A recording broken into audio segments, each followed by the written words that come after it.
Good morning, gentlemen. I think I'm going to talk to you about what's happening in the Punjab, that is the Indian Punjab. And I will also tell you how a country can have civil war thrust on it. Now, the Punjab agitation, the roots have to go back a little deeper to the time when the Khalistan movement started way back in 1984. There's no point in going into it, but that was the starting point when the Indian army stormed the Golden Temple and the terrorists led by Sant Bhindranwale, who were hiding inside, were shot dead. And there were a certain number of Sikhs who were very hurt at what had happened, because the Golden Temple is the holiest place of the Sikhs, and sending the army in there was perhaps a bit of a blunder. But what's done is done. And over the years, once the BJP government came to power and the Congress went away, there was an attempt to assuage the feeling of the Sikhs. I think Narendra Modi did a lot to that. But the seeds which had been sown in 84 by the Congress party have sprouted. And now the Congress party itself, including their pratik, the Aam Aadmi Party, are convinced that the road to power in Delhi lies through Punjab. Because Punjab is the only state which has got a warlike and a macho group of people there who can challenge the central government. They tried it earlier when they had the agitation against the farm laws. That was the crucial point where Narendra Modi should have clamped down.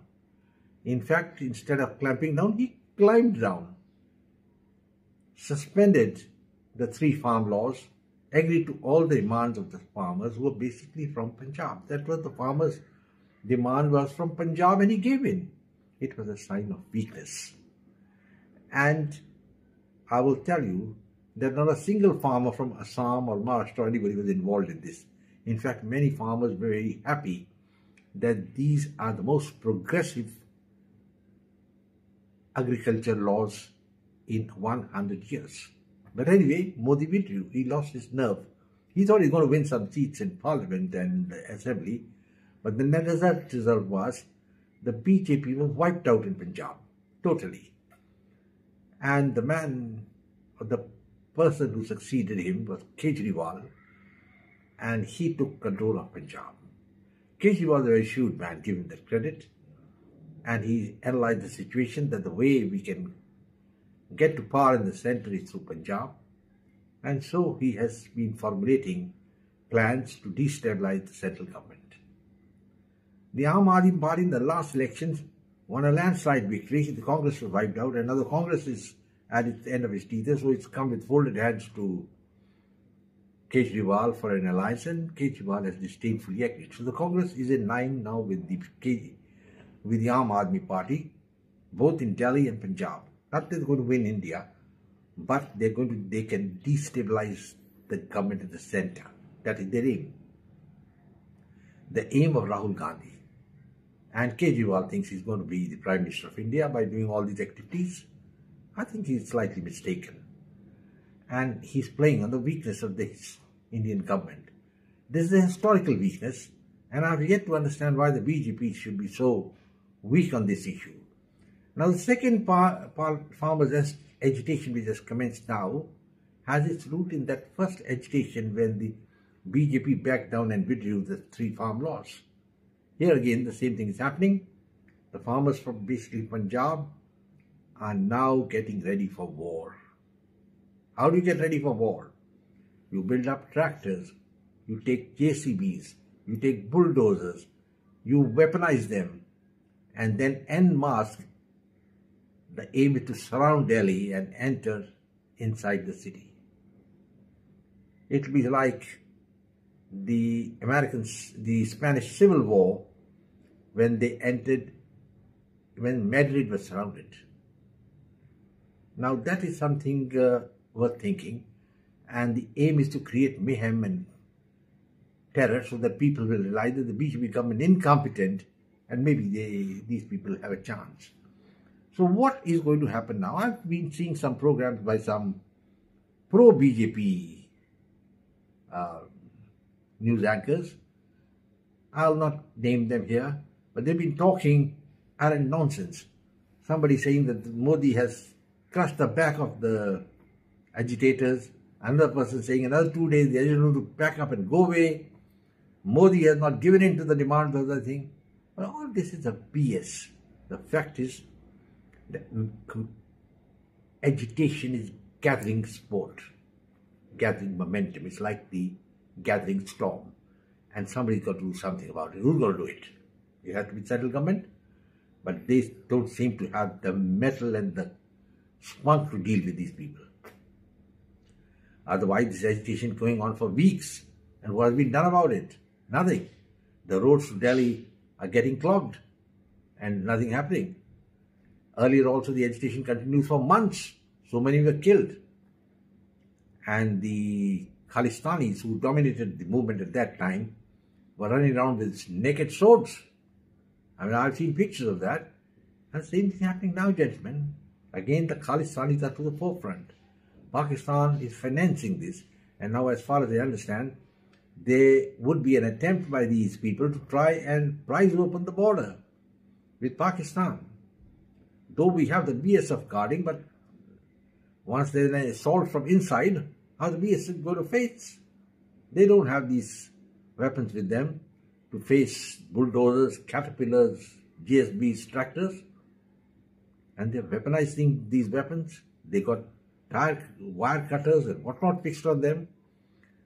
So it's not an agitation, it's actually a war, a beginning of a civil war. This is what I was telling. And this is where the Modi government should be wary of.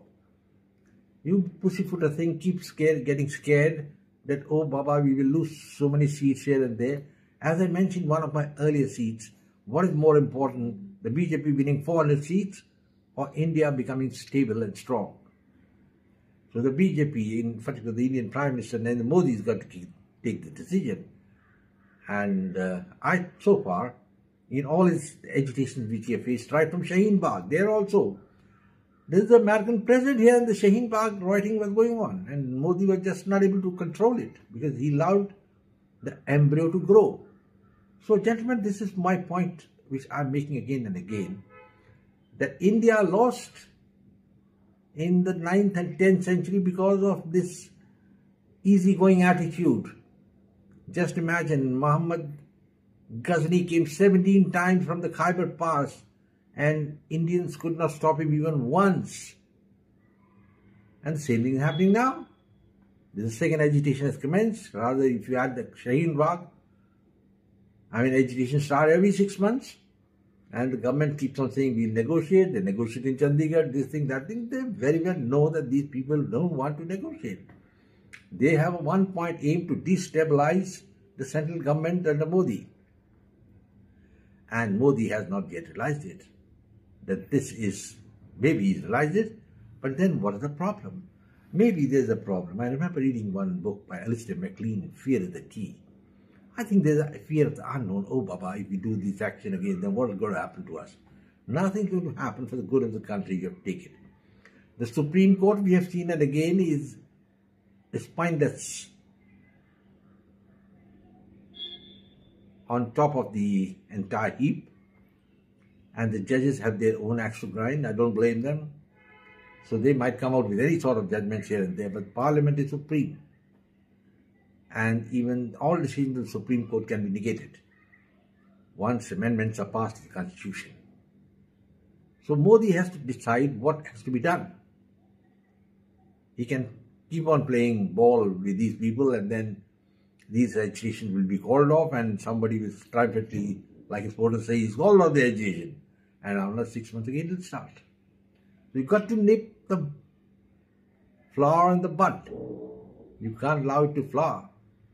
So we have to face up to this challenge, and the Indian public must realize that something drastic is required. Maybe the people are aware about it, but then where's the willpower to catch these people?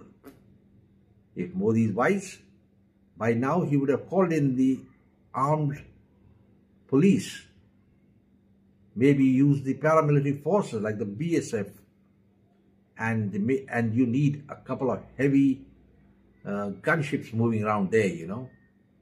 And once that happens, then it will be one for one, and then we'll have to see how much spunk these farmers from Punjab, supported by the Khalistanis, have got the spunk to take their tractors and caterpillars and bulldozers and JSBs and face up to this sort of opponent. You have to have armored cars operating there, and this is for the good of the country. The Khalistan movement, as I told you, gentlemen, and I've made so many videos on it, is likely to keep on growing. It's like Frankstine, it'll keep on growing. And everybody knows that Canada, the United States and England are backing that agitation. They're their own interests. They don't have the interests of India. I don't blame them. They're bothered about their country, they're bothered about India. India has got to bother about itself. And now it's about time that the Khalistan movement was crushed. Until you crush that, this agitation will continue, and this agitation has also got to be crushed. And there's one gentleman talking that Modi is negotiating, he has won the battle. All that is BS. We know he's won nothing. And even if he pleads, placates, and these people withdraw for some, they'll come back again after 6 months. So, gentlemen, Narendra Modi has to bite the bullet. Is he up to it? I do not know. Because this movement is the anti-national movement. And the Sikhs are committing a grave blunder by turning a blind eye to this movement. The Sikhs, as it is, as a religion, has failed to grow. Let's accept the fact. It's confined to a few districts in Punjab and sporadically spread over India. Nothing in terms of population, they're so less. And they become even more less when this sort of things keep on. Because so many people are cutting their hair, going away from Sikhism, because they realize that these people are terrorists, the ones who are the moving force behind this agitation. So, gentlemen, it's about time to come and crack the whip. I don't know whether they'll crack it or no, but we'll wait and see what happens. In the meanwhile, I hope that you'll subscribe to this channel, share it, because I like to be a man who calls a spade a spade. I can't keep saying, you know, a great thing, it's not something my cup of tea. There has to be a crackdown. There's a rule in Punjab, and Kejriwal behind bars. There is an act where you can be kept indefinitely in detention for months. I think that's what's required. It should be taken away. And just like Amritpal Singh was put in prison in Gujarat, that's where both of these people should be put in. I will close now, gentlemen, and say goodbye. God bless. Do subscribe to my channel, share it with your friends, come back for more. Bye-bye. Thank you, and come again.